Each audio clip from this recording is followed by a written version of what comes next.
Innal hamdalillah nahmaduhu wa nasta'inuhu wa nastaghfiruh wa na'udzu billahi min syururi anfusina wa min sayyiati a'malina may yahdihillahu fala mudhillalah wa may yudlil fala hadiyalah.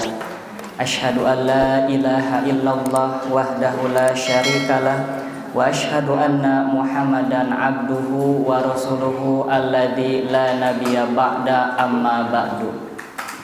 Alhamdulillah jamaah Masjid Al-Islah yang sama-sama mengharap ridha Allah Subhanahu wa taala. Syukur alhamdulillah kita panjatkan atas segala hidayah, iradah dan inayah Allah kepada kita, sehingga dalam kesempatan ini kita masih diberi berbagai kenikmatan serta kesempatan untuk menorehkan tinta amalan-amalan soleh kita yang mudah-mudahan diterima oleh Allah Subhanahu wa taala. Alhamdulillah, dalam pengajian kita kali ini, kajian kita sudah sampai di surat Al-Maidah ayat ke-35 sampai ayat ke-37. Sebelum kita mulai kajiannya, marilah kita sama-sama membaca ayatnya dengan bergantian. A'udzu billahi minasy syaithanir rajim. A'udzu billahi minasy syaithanir rajim. Ya ayyuhalladzina taqullaha wabtagu ilaihil wasilah. Ya ayyuhalladzina amanu taqullaha wabtagu ilaihil wasilah. Wabtagu ilaihil wasilata wajahidu fi sabilih. Wabtagu ilaihil wasilata wajahidu fi sabilih. Wajahidu fi sabilihi la'allakum tuflihun.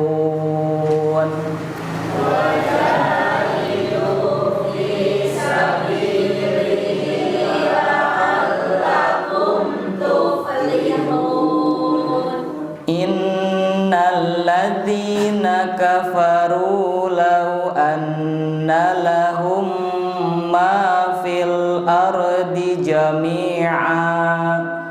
Innalladzina kafaru law anna lahum ma fil ardi jami'a.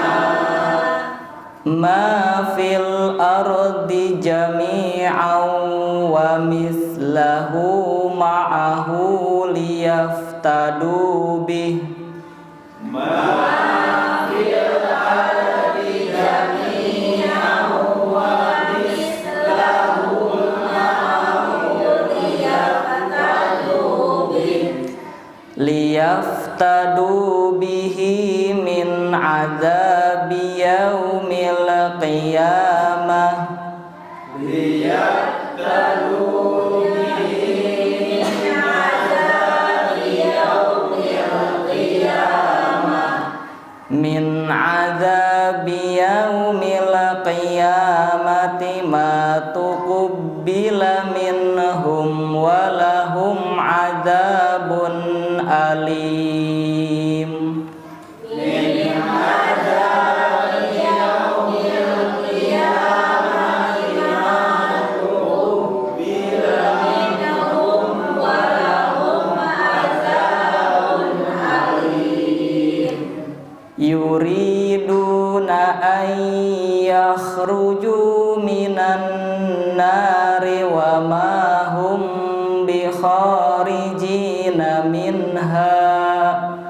Yuriduna an yakhruju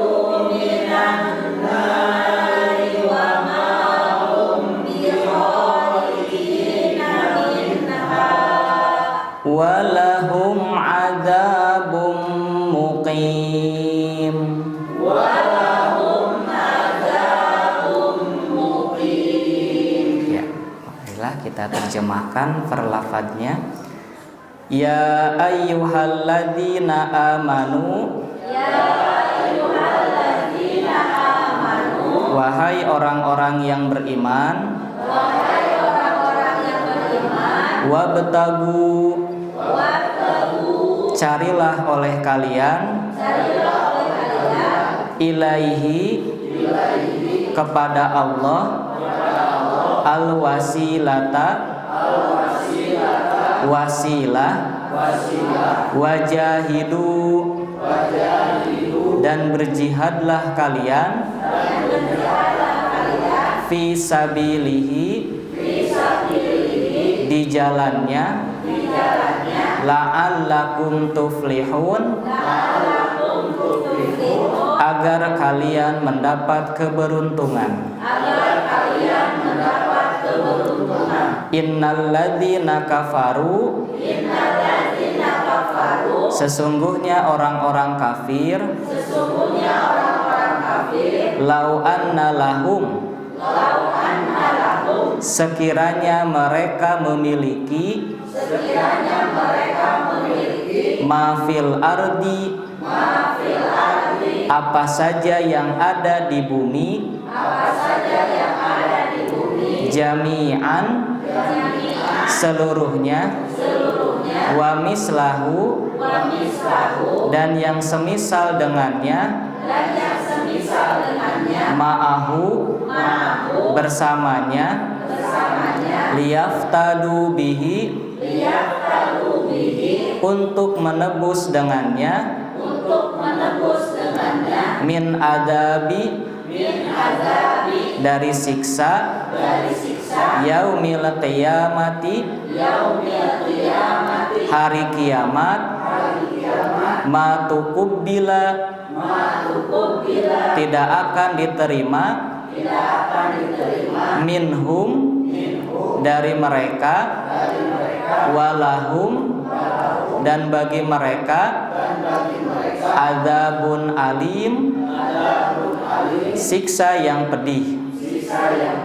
Yuriduna, mereka menginginkan, ayyahruju, agar keluar, minan nari, dari neraka, wa mahum, dan tidaklah mereka, bikhorijina, dapat keluar, minha, darinya, walahum, dan bagi mereka, adzabun muqim, siksa yang kekal.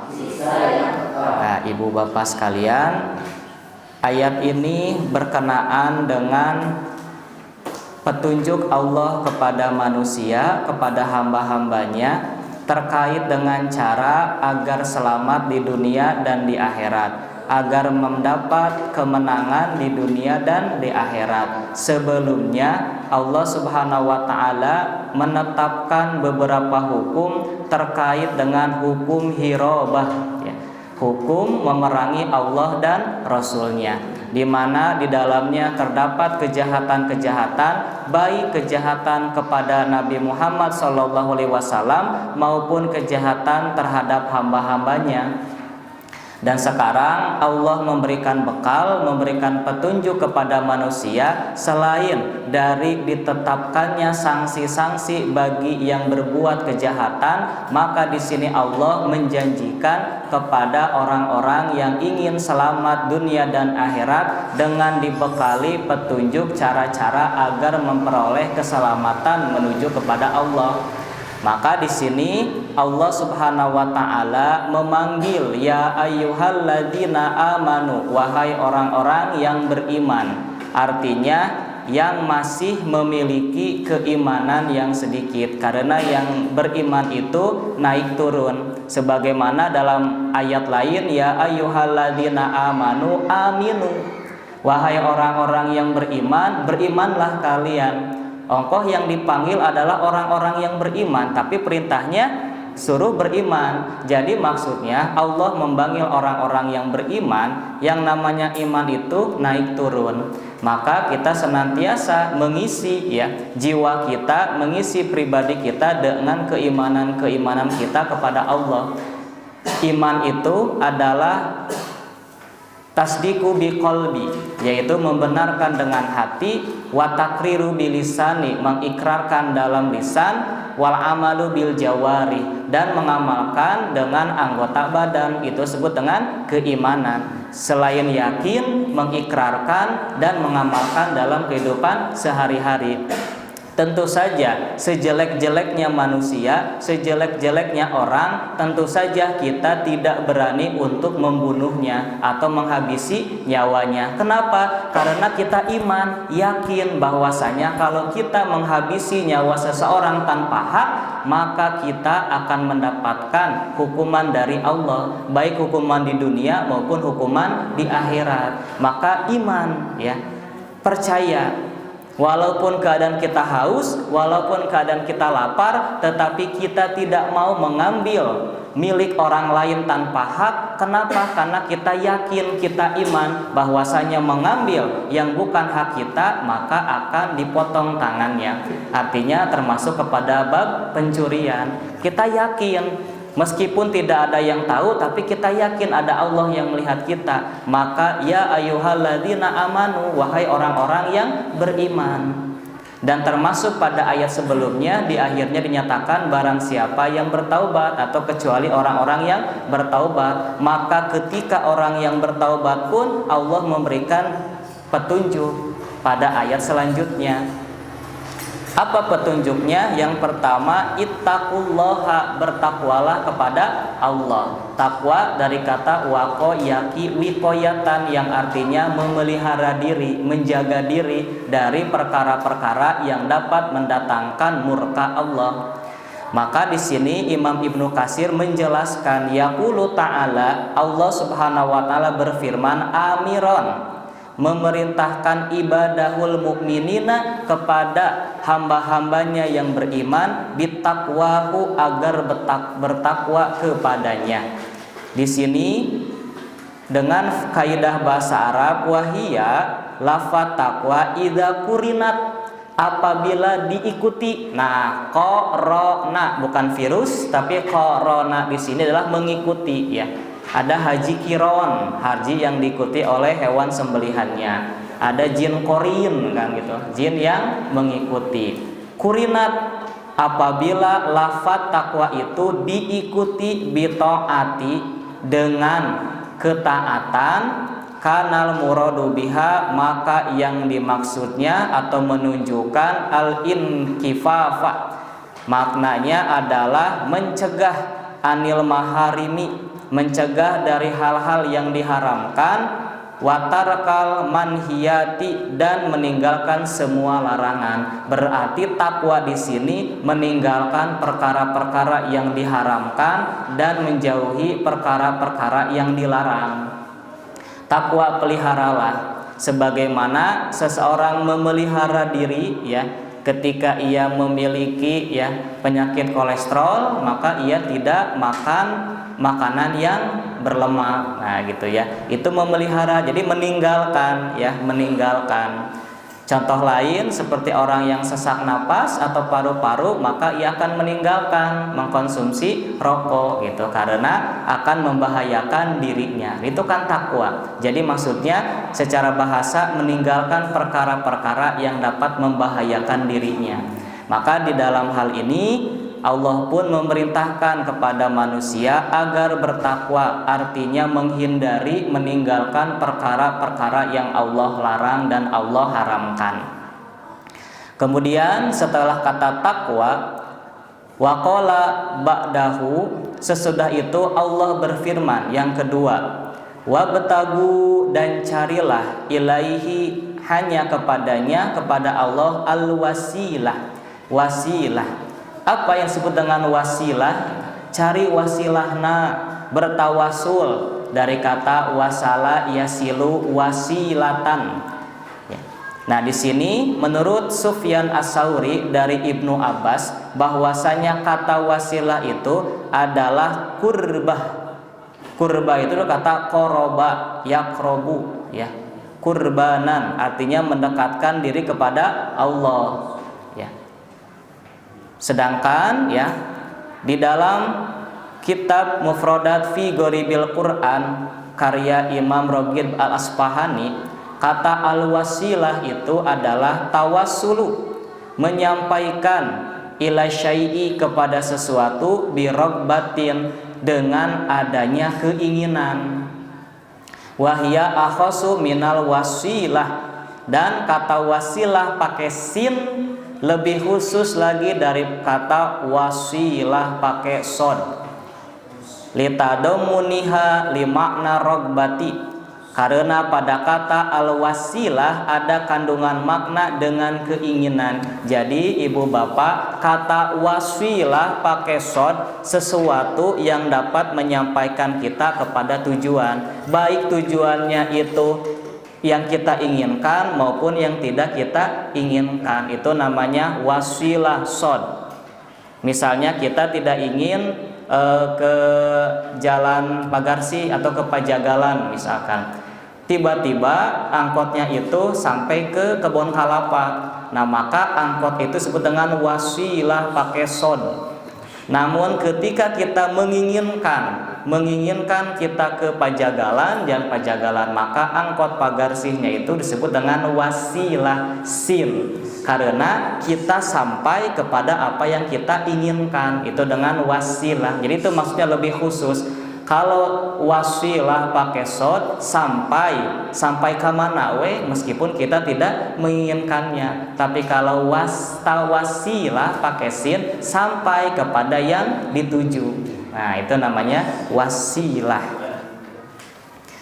Wa haqiqatul wasilata ilallah ta'ala, ya, hakikat mana wasilah ilallah, wabtagu ilaihil wasilahinya kepada Allah, dan carilah oleh kalian wasilah menuju Allah. Apa maknanya? Maknanya mura'atu sabilihi bil ilmi, artinya menjaga jalannya dengan ilmu, menuju jalan Allah dengan ilmu.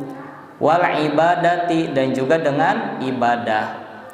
Wa taharra makarimi syariati, dan menjalankan kemuliaan-kemuliaan syariatnya. Wahia kal kurbati, itulah yang akan mendekatkan seseorang kepada Allah. Jadi pada umumnya kata wasilah itu adalah jalan, cara yang dapat mengantarkan kita kepada Allah, yang dapat mendekatkan diri kita kepada Allah, namanya wasilah. Maka carilah oleh kalian wasilah, artinya cara-cara yang dapat mendatangkan kasih sayang Allah dengan amal soleh, ya, dan juga dengan perbuatan-perbuatan yang Allah ridhoi.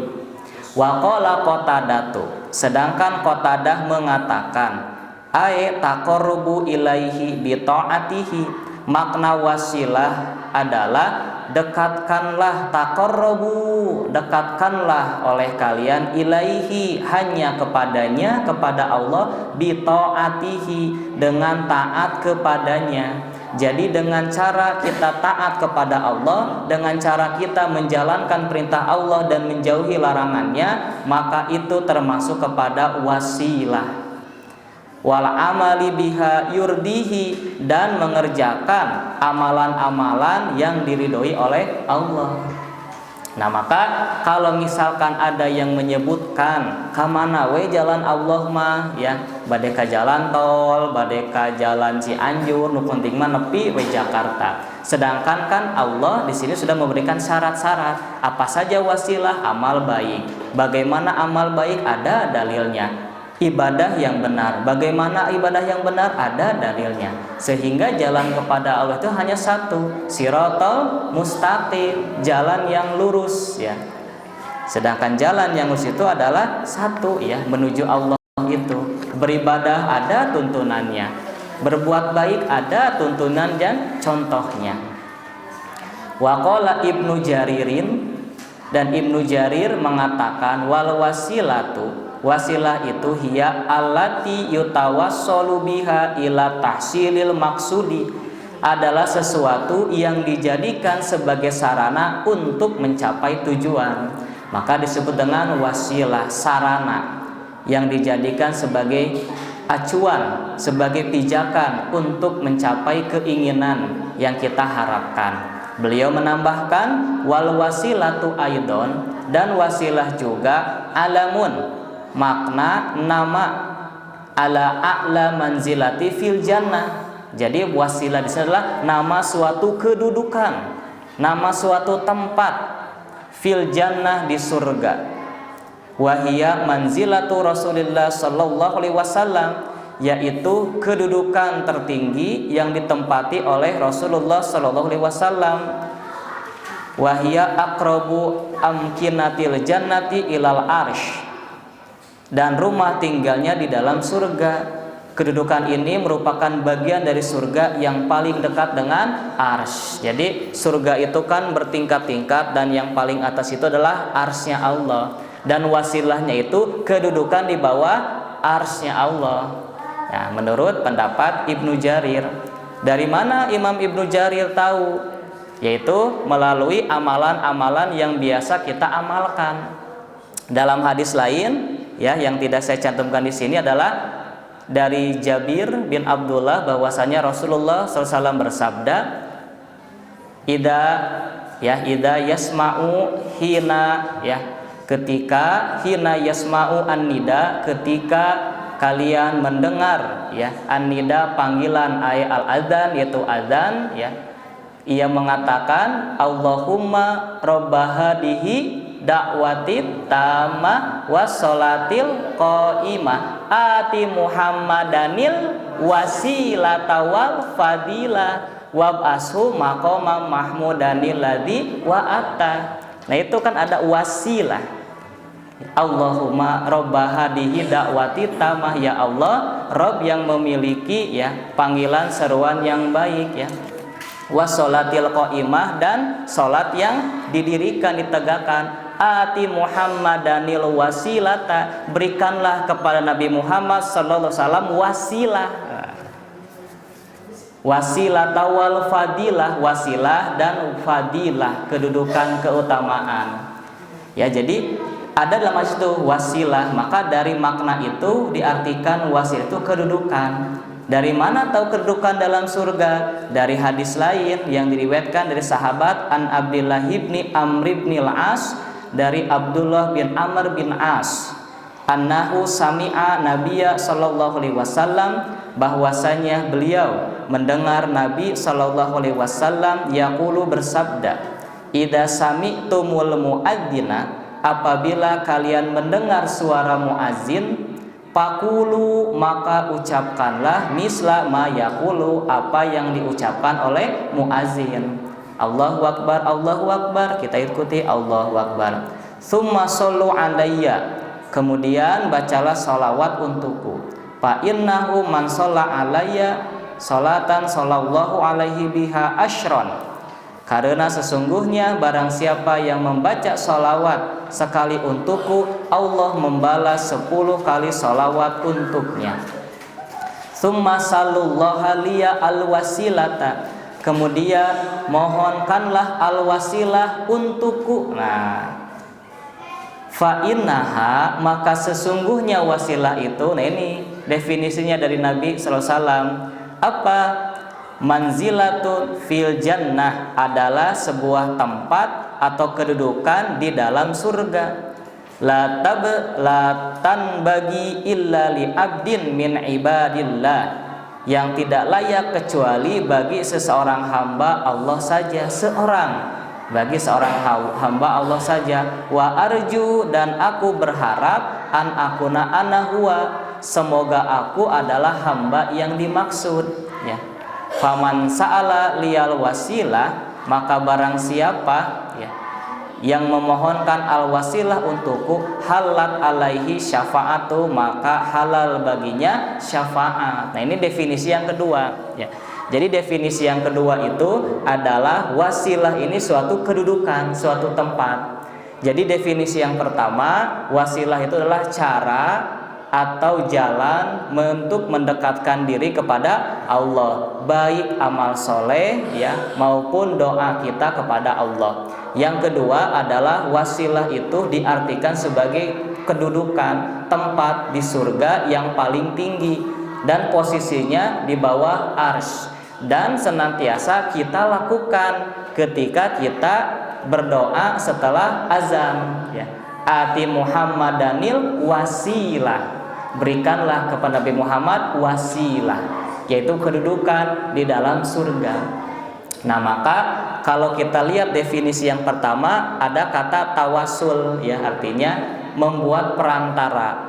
Ternyata dalam Islam tawasul itu boleh dengan catatan, dengan syarat satu, bertawasul kepada orang yang masih hidup ya. Ibu, bapak nyungkeun pido anaknya, nah itu kan bertawasul kepada yang hidup ya. Bapak nyungkeun pido anak ya, padahal kan bisa sendiri berdoa kepada Allah, tapi kenapa meminta orang lain? Karena Nabi juga mencontohkan, doakanlah oleh kalian, doakanlah oleh kalian, nah gitu kan. Jadi Nabi juga sama gitu kan, bertawasul kepada orang yang masih hidup. Yang kedua, bertawasul dengan amal soleh, sebagaimana hadis yang diriwayatkan oleh Imam Bukhari dan Imam Muslim terkait dengan 3 orang yang terjebak di dalam gua gitu ya. Jadi ada 3 orang, sebagaimana masyhur hadis ini, 3 orang mampir di dalam gua karena hujan. Tidak lama jatuh batu di atas mulut gua itu, pintu gua itu, di hadapan gua itu. Otomatis batu yang besar itu menutupi pintu gua itu, sehingga ketiga orang ini terjebak dan tidak mungkin dapat didobrak ya. Sebagaimana kita mendobrak pintu, tidak bisa. Batu yang besar ini didobrak oleh 3 orang tersebut. Mustahil oleh kekuatan manusia. Bisa itu paling dihancurkan dengan alat ya, atau dengan yang lainnya. Maka salah seorang di antara ketiga orang ini mengatakan, tiada yang dapat menyelamatkan kita kecuali Allah, maka mohonkanlah kepada Allah dengan amal soleh kalian. Maka yang pertama mengatakan, ya Allah, sesungguhnya saya memiliki kedua orang tua atau 2 orang tua. Setiap hari yang saya lakukan rutin adalah setiap malam saya senantiasa memberikan mereka susu. Nah, sebelum saya memberikan kepada keluarga saya dan budak saya, terlebih dahulu saya utamakan orang tua saya. Pada suatu hari saya mencari kayu bakar. Setelah pulang saya memerah susu, dan ketika saya hendak memberikan kepada kedua orang tua saya, ternyata keduanya sudah tidur. Maka saya menunggu mereka sampai mereka bangun, dan tidak berani membangunkan mereka berdua, dan tidak berani pula memberikan kepada keluarga saya dan budak saya sebelum mereka meminumnya. Dan saya terus memeganginya sampai mereka bangun, dan tatkala mereka bangun ternyata sudah subuh. Maka saya memberikan susu kepada mereka. Maka ya Allah, jika memang amalan saya, niat saya hanya kepadamu, maka tolonglah hambamu ini untuk menggeser batu ini. Maka batu itu bergeser, namun masih belum bisa keluar. Maka orang yang kedua mengatakan, ya Allah, sesungguhnya saya memiliki sepupu yang cantik, yang saya mencintainya hanya kepadanya. Namun dia menolak cinta saya, menolak lamaran saya. Pada suatu waktu dia memerlukan uang, maka saya memberikan uang ini dengan imbalan dia mau berzina dengan saya. Maka ia pun menyetujuinya. Maka sebelum berzina ia mengatakan dengan lisannya, apakah kamu tidak takut kepada Allah untuk menyetubuhi orang yang belum halal bagimu? Maka setelah saya mendengar lisan tersebut, ucapan tersebut, saya meninggalkannya dan meninggalkan uang untuknya. Maka jika memang amalan saya itu benar untuk mengharap ridhomu, maka tolonglah kami dengan menggeser batu ini. Maka batu itu pun bergeser, tapi masih belum untuk keluar mereka bertiga. Maka orang yang ketiga berdoa, ya Allah, saya dulu memiliki beberapa pegawai yang saya beri upah sesuai dengan pekerjaan mereka. maka ada satu pegawai yang upahnya belum diambil, maka saya simpan upahnya itu dan saya kembangkan untuk usaha yang lain. Akhirnya beberapa tahun usahanya berkembang dari modal upah orang tersebut, terbeli unta, sapi, bahkan seorang budak pun dari usaha itu. Lalu ketika orang itu datang mengambil upahnya, saya berikan semuanya. Ia merasa kaget, kenapa upah saya menjadi banyak seperti ini? Maka dijelaskan, dan saya tidak mengambil sedikit pun dari harta itu. Jika memang amalan saya itu baik di matamu, mengharap ridhamu, maka geserlah batu itu. Maka batu itu pun bergeser. Maka dari hadis tersebut bertawasul dengan amal soleh, ya. Ketiga orang tersebut menyebutkan dalam doanya amalan-amalannya dengan maksud untuk meminta pertolongan kepada Allah. Jadi bukan maksud untuk membanggakan diri, bukan maksud untuk ria, tapi dengan maksud untuk meminta pertolongan kepada Allah. Ya Allah, karena hamba ini hendak berbuat kebaikan, maka lancarkanlah jalan ini. Nah, gitu kan. Sehingga kan itu meminta pertolongan dengan menyebutkan untuk apa kita memohon itu kepada Allah. Sehingga kan orang tersebut, jika memang engkau menolong hamba, maka orang yang pertama akan terus berbakti kepada orang tuanya.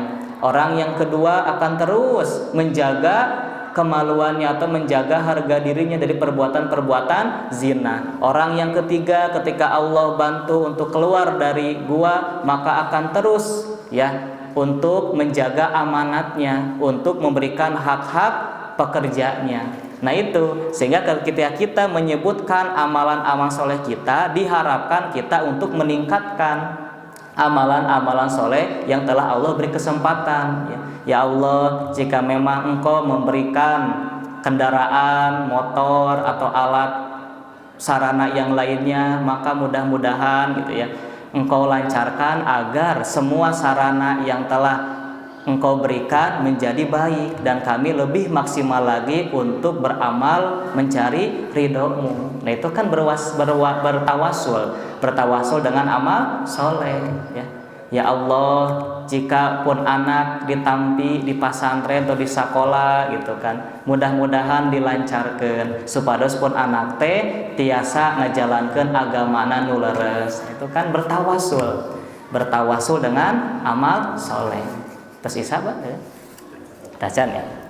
Nah, sedangkan yang kedua wasit itu adalah kedudukan yang diberikan kepada orang yang terbaik di mata Allah. Nah, di sini Nabi Muhammad meminta kepada kita agar bermohon wasilah dan bersolawat kepada beliau, sehingga kita itu ketika mengucapkan doa setelah azan itu kita bertawasul, artinya memberikan atau memohon kepada Allah agar memberikan wasilah kepada Nabi Muhammad, dan kita pun bersolawat kepada Nabi. Kita bersyukur Nabi itu ketika mengucapkan doa setelah azan. Nah itu adalah tawasul makna dengan arti tawasul, wasilah, cara, jalan untuk mendekatkan diri. Apakah kedua pendapat ini bertentangan? Ternyata tidak Kalau kita bisa gabungkan, kita bisa komparasikan, ternyata kedua pendapat ini tidak bertentangan. Wasilah pengertian pertama adalah cara, bagaimana cara kita untuk mendekatkan diri kepada Allah. Sedangkan makna yang kedua, agar mendapatkan wasilah mendekatkan kepada Allah, dan tempat yang terdekat dengan Allah adalah wasilah. Jadi kita berupaya agar kita mendapatkan kedudukan yang lebih dekat kepada Allah. Jadi kedua pendapat ini tetap satu pendapat yang pertama atau definisi yang pertama itu cara, jalan, yang kedua adalah hasilnya. Apa tujuannya? Dekat kepada Allah. Tempat yang dekat kepada Allah wasilah. Nah pendapat kedua pendapat ini ternyata bisa disamakan atau bisa dikomparasikan. Sudah ini Pak. Kita isya dulu.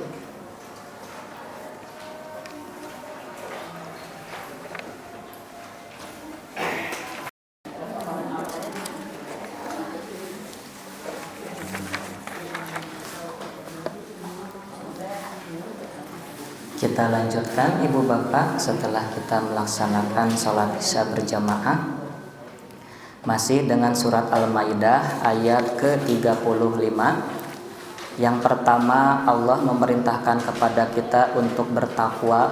Dan yang kedua, memerintahkan kepada kita untuk mencari wasilah untuk mendekatkan diri kita kepada Allah. Dan yang ketiga adalah wa qauluhu, dan firman Allah, wajahidu fi sabilihi, dan berjihadlah kalian di jalannya, la'allakum tuflihun, agar kalian mendapat keberuntungan. Lama amarahum bitarkil maharimi wa fi'li ta'ati. Setelah Allah memerintahkan mereka agar bertakwa, yaitu meninggalkan perkara-perkara yang diharamkan, dan juga memerintahkan kita untuk mencari wasilah, yaitu mengerjakan ketaatan-ketaatan agar mendekatkan diri kepada Allah, maka amarahum, Allah memerintahkan kepada mereka, yaitu kepada orang-orang yang beriman, biqitalil a'da'i minal kufri wal musyrikina al kharijina anit tariqil al mustaqim, yaitu untuk melawan, berperang melawan musuh dari kalangan orang-orang kafir dan orang-orang musyrik yang keluar dari jalan yang lurus dan meninggalkan agama yang benar. Ya, maka diartikan jahidu, yaitu berjihad, bersungguh-sungguh dalam memerangi musuh-musuh Allah, yaitu orang-orang kafir, orang-orang musyrik yang keluar dari agama. Maksud keluar dari agama artinya mereka melanggar, ya, melanggar dari perjanjian yang telah mereka buat dengan kaum muslimin. Bukan berarti mereka diam kita perangi, maksudnya memerangi bagi orang-orang kafir dan musyrik yang memerangi Islam, ya. Jadi sifatnya lebih kepada memerangi ketika kita diserang. Buktinya Nabi tidak serta-merta menyerang orang-orang Yahudi di Madinah. Nabi pun malahan memberikan ampunan kepada mereka ketika mereka berbuat makar hendak membunuh Nabi, ya. Seperti Bani Nazir, Bani Quraidah, dan Bani Qainuqa, ya. Itu mereka kan orang-orang kafir, orang-orang musyrik. Namun Nabi tidak memerangi mereka tatkala ada perjanjian di antara mereka. Ketika mereka melanggar janji, baru Nabi memerangi mereka karena membahayakan diri mereka. Kata jihad itu dari kata jahada yang artinya bersungguh-sungguh, bersusah payah dan bersungguh-sungguh untuk, ya, mengambil atau mendapatkan ridho Allah. Ketika berperang kita harus jihad, harus bersungguh-sungguh. Jadi jahadu artinya berperang dengan bersungguh-sungguh. Maka kata jihad, berperang melawan Allah, itu satu cabang dari kata jihad itu sendiri. Ngaji itu bukan jihad, tapi harus jihad. Jadi ngaji mah bukan jihad, ngaji mah yaitu mengkaji, ya, mengkaji, mengambil pelajaran, mengambil hikmah. Namun ketika proses mengambil hikmah itu harus jihad, harus bersungguh-sungguh. Mencari nafkah itu bukan jihad, tapi harus jihad. Artinya mencari nafkah bukan jihad, namun ketika mencari nafkah harus jihad, artinya harus bersungguh-sungguh. Mencari nafkah memang ibadah kepada Allah, namun ketika melaksanakan ibadah kepada Allah harus bersungguh-sungguh, baik caranya, niatnya, dan juga hasilnya. Harus jihad, harus bersungguh-sungguh. Wa raghabahum fi dzalika, lalu Allah memberikan dorongan, motivasi kepada mereka billadzi a'addahu lil mujahidina fi sabilihi yaumal qiyamah, melalui apa yang telah Dia sediakan pada hari kiamat buat orang-orang yang mau berjihad di jalannya, ya. La'allakum tuflihun. Nah, itu janjinya agar kalian memperoleh keberuntungan, baik beruntung di dunia maupun beruntung di akhirat. Atau tuflihun juga diartikan sebagai orang yang senang, ya, orang yang memiliki kesenangan.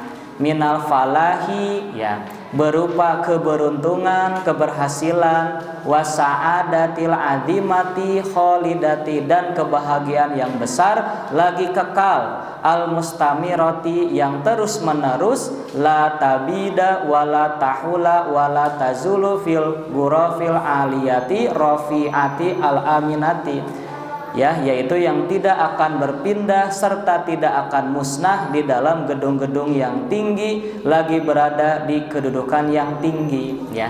Maka sering la'alakum tuflihun, tuflihun, agar kalian mendapat keberuntungan, kesenangan, ya. Falah qad aflahal mu'minun, sungguh beruntung orang-orang yang beriman. Kata falah, keberuntungan, kesenangan, itu memang kesenangan dari sesuatu yang kita inginkan. Sekali lagi, disebut falah artinya kesenangan, keberuntungan, kebahagiaan dari sesuatu yang kita inginkan. Petani dalam bahasa Arabnya adalah falahun, ya, artinya menanam biji tomat, menanam benih tomat, maka yang akan keluar tomat, bukan cabai. Maka kan itu apa yang ia tanam, yang keluarnya juga bibitnya. Kita menanam, ya, petani menanam tomat, benih tomat, maka yang keluar tomat. Sama tuflihun juga, kesenangan ketika apa yang kita harapkan itu terjadi, maka itu senang.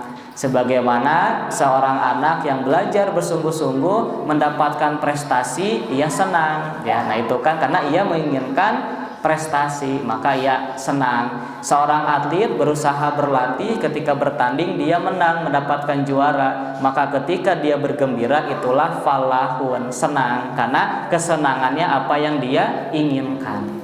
La'alakum tuflihun, agar kalian senang atas apa yang kalian usahakan. Nah, di sini al-hasanati manadhiroha, di dalamnya penuh dengan keamanan indah pemandangannya, lagi semerbak atau yibatu masakinuha, dengan wewangian tempat-tempat tinggalnya, allati mansakanaha yan'amu la yai'asu, yang membuat para penghuninya merasa nikmat, tidak pernah sengsara, ya. Wa yahya la yamutu, dan hidup kekal, ya, la yamutu, tidak mati. La tabla thiyabuhu, semua pakaiannya tidak akan rusak. Wala yafna syababuhu, dan kemudaannya tidak akan pudar. Artinya kalau di tempat ini, yaitu surga, artinya tidak akan menua, ya, tidak akan menua, tetapnya seperti itu, akan muda terus menerus. Itulah, ya, tuflihun, makna dari tuflihun, keberuntungan yang akan diperoleh bagi orang-orang yang bertakwa serta orang-orang yang melaksanakan ibadah untuk mendekatkan diri kepada Allah, dan yang ketiga berjihad di jalan Allah. Nah, maka pada ayat berikutnya Allah memberikan ancaman dan memberikan gambaran kepada status, ya, atau keadaan orang-orang kafir, orang-orang yang menutup diri dari seruan Allah. Tsumma akhbara ta'ala, kemudian Allah memberitahukan bima a'adda lil a'daihil kuffari minal adzabi, tentang apa yang disediakan buat musuh-musuhnya yang kafir, minal azabi, berupa azab, wan nakali yaumal qiyamati, dan pembalasan di hari kiamat. Faqala, maka Allah berfirman, innal ladzina kafaru, sesungguhnya orang-orang yang kafir, lau, nah, sekiranya, annalahum, mereka memiliki. Nah, di sini ada kata lau, artinya angan-angan yang tidak mungkin terjadi.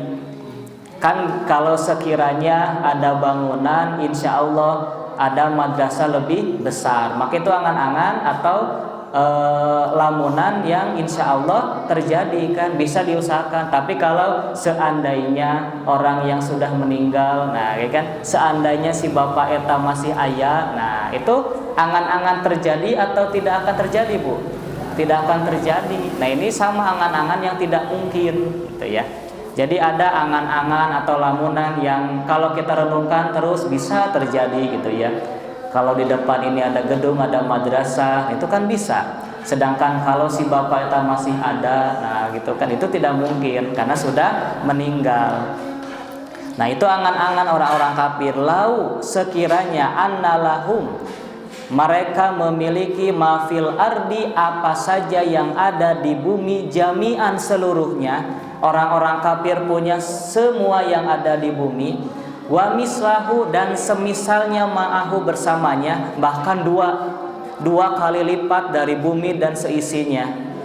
Liyaftadu bihi, untuk menebus dosa mereka, min adabi yaumil qiyamah, dari azab hari kiamat, ma tuqbila minhum, tidak akan diterima dari mereka. Artinya harta yang ada di dunia tidak dapat menebus atas dosa-dosa mereka ketika mereka sudah mati, sudah ada di hadapan Allah. Walahum, dan bagi mereka azabun alim, ada siksa yang pedih. Sekiranya mereka di hari kiamat membawa emas sepenuh dunia, bahkan dua dunia, maka tidak dapat menebus dosa-dosa mereka dengan harta mereka. Artinya dunia tidak bisa membebaskan mereka kecuali amalan-amalan mereka. Dunia, jabatan, harta tidak akan menolong mereka, ya, tidak akan menolong mereka ketika mereka sudah mati. Orang yang memiliki berhektar-hektar tanah sampai meninggalkan ibadah kepada Allah, tetap ketika matinya hanya mendapatkan tanah sepetak 1,5 meter gitu ya. Kalau kita wafat kan tetapnya lubangnya. Orang yang memiliki banyak uang, miliarder, tetap saja mereka makannya hanya 1 porsi makanan, Bu. Walaupun mereka banyak uang, tidak mungkin kan mereka makannya sebakul, hayamnya berkilo-kilo, tetap makannya mah seporsi sama dengan kita. Itulah kenikmatan yang semu. Walihada qala, oleh karena itu Allah berfirman, walahum adzabun alim, maka bagi mereka azab yang pedih, ai maujiun, yakni siksa yang menyakitkan. Kemudian di ayat berikutnya, yuriduna an yahruju minan nar, mereka menginginkan untuk keluar dari neraka, gambaran orang-orang kafir. Wa mahum bi khorijina minha, dan mereka tidak akan pernah bisa keluar darinya. Walahum adzabum muqim, dan bagi mereka ada azab yang kekal. Fala yazaluna, mereka terus menerus yuriduna al khuruja mimma hum fihi, terus menerus berupaya untuk keluar dari neraka, dari siksa neraka.